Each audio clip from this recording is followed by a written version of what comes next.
Prince Harry has quit his African charity sent to Bali and is apparently devastated. But what's really going on? We got attorney John Witherspoon here to break it down.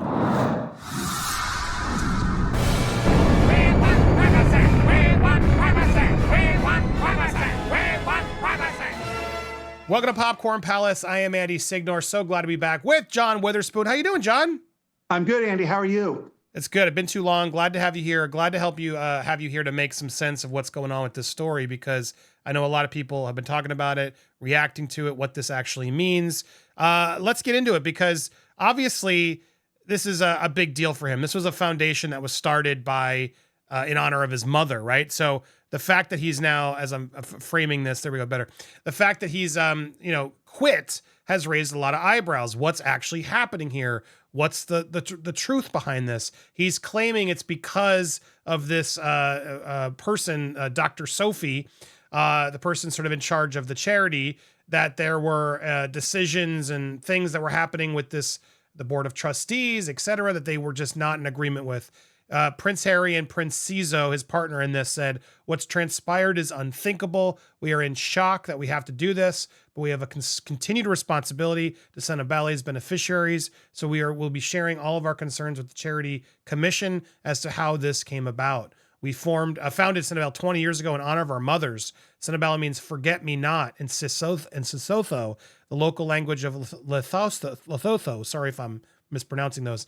And it's what we've always promised for the youngest people we've served through this charity. Today is no different. With heavy hearts, we have resigned from our roles as patrons of the organization until further notice, in support and solidarity with the board of trustees who have had to do the same. It's devastating that the relationship between the charity's trustees and the chair of the board broke down beyond repair, creating an unattainable situation." So this is this Dr. Sophie Chandakokas, again, Dr. Sophie, who's also suing back, saying that, no, they're the ones who are the problem. They've been doing bad things. So that's the summary. A lot of you may know this, but this is a big deal because, again, a big charity of Harry's. There have been a lot of, questions and red flags about these charities, John's, and over the years of, is he actually paying attention to what's going on? What is your take on this? Is this a bad look for Harry, or do you think Harry is actually attempting to do the right thing here? Well, I think it depends who you ask. I'm sure Harry thinks he's trying to do the right thing for the charity, and I'm sure his heart is deeply invested in this. But the bottom line is that other people may have differing viewpoints. I think there are a couple things to keep in mind here. Number one, this woman, Dr. Sophie, she is no dummy. She has she's an MBE, as I understand it. She is an attorney, as I understand it, and she has some extensive work experience that would qualify her on what I would say is a global marketplace for her skills. She's worked at Morgan Stanley, I understand, and for Virgin Money. These are not small fry operations. So she has some definite real world perspective on what it takes to make things work in a business type of an environment. And the other thing I think it's important to keep in mind is actually what the definition of a patron is. A patron is, for all intents and purposes, a cheerleader for an organization. They bring attention to the organization by virtue of their position, typically as a prince in the case of Harry, and they also help to raise money for an organization.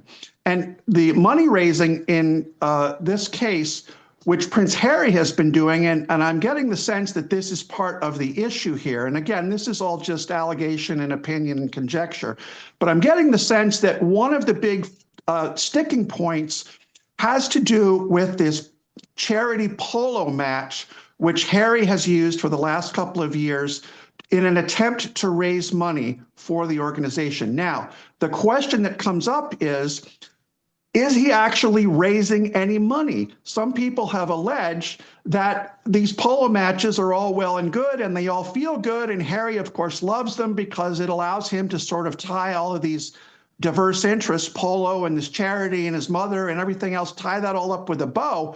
But some people are alleging that they're not actually money-making enterprises. And in fact, we've had some hint of that in the comments that have come out about the fact that this woman, Dr. Sophie, wants to reorient the fundraising for this charity to Africa and remove it from other places, presumably the United States. So you can imagine how that would sting Harry if he was being told all of a sudden, hey, we're not going to let you have a fancy polo outing on behalf of this charity anymore. Yeah, Yes, go that ahead. comes as I wanted to read the quote from Sophie saying, she'd been guided by the principles of fairness and equitable treatment for all regarding of social status or financial means. There are people in this world who behave as though they are above the law and mistreat people and then play victim card and use the very press they disdain to harm people who have the courage to challenge their conduct. I mean, that feels kind of pointed at somebody, doesn't it? A little bit of a wah person. Oh, absolutely. Absolutely. I don't think you can interpret that many other ways than to say, number one, the issues with the press and the issues of being a victim. I mean, who else could she possibly be talking about but Prince Harry?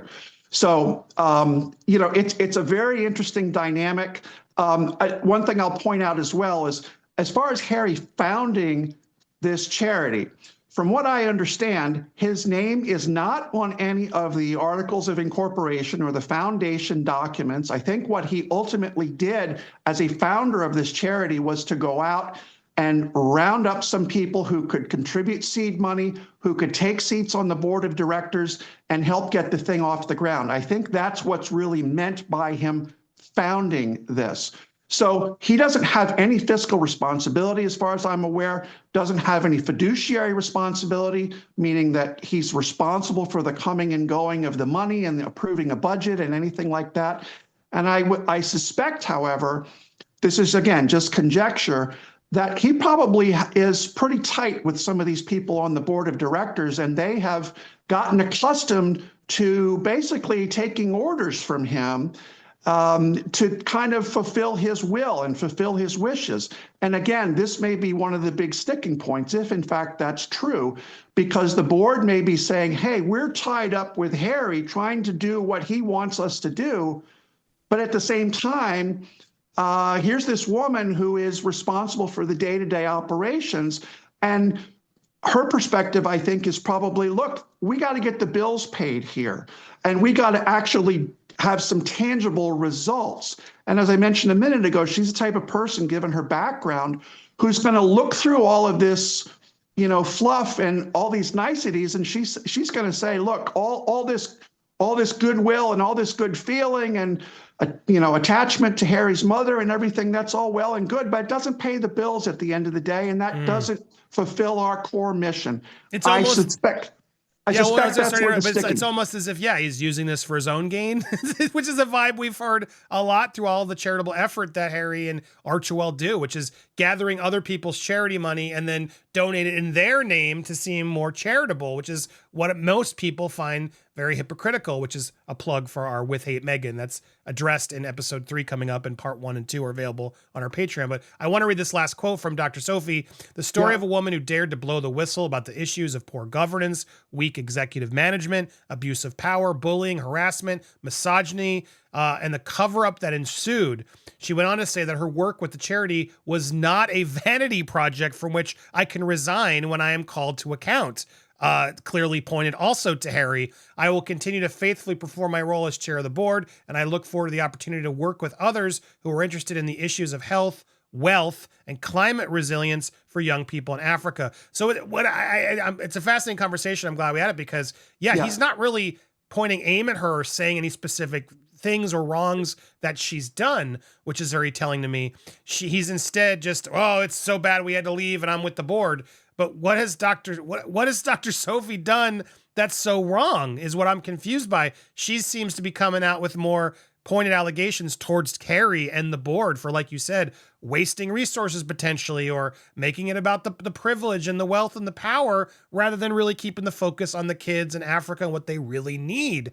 And if that's what this dust up is really about, then I would say shame on him for creating this weird narrative, which would not be surprised he did. I'm so devastated I had to quit. It's unthinkable what they've done. Well, tell us. Why are you letting her still run this thing with all these kids there if it's so unthinkable? Right? I'm confused. Final thoughts. What do you think?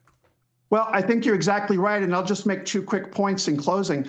Number one, there has been some new language in some of the documents for the charity. It's been reported where they have started to talk about risks to the entity as a result of reputational damage. Now, if you have to look around, in keeping with what I was saying a minute ago about what Harry's role is, Harry, I don't think there's anybody who can argue with the fact that Harry's star has taken a big hit in the last couple of years. He's no Sure. longer close to the royal family in the way that his brother obviously is.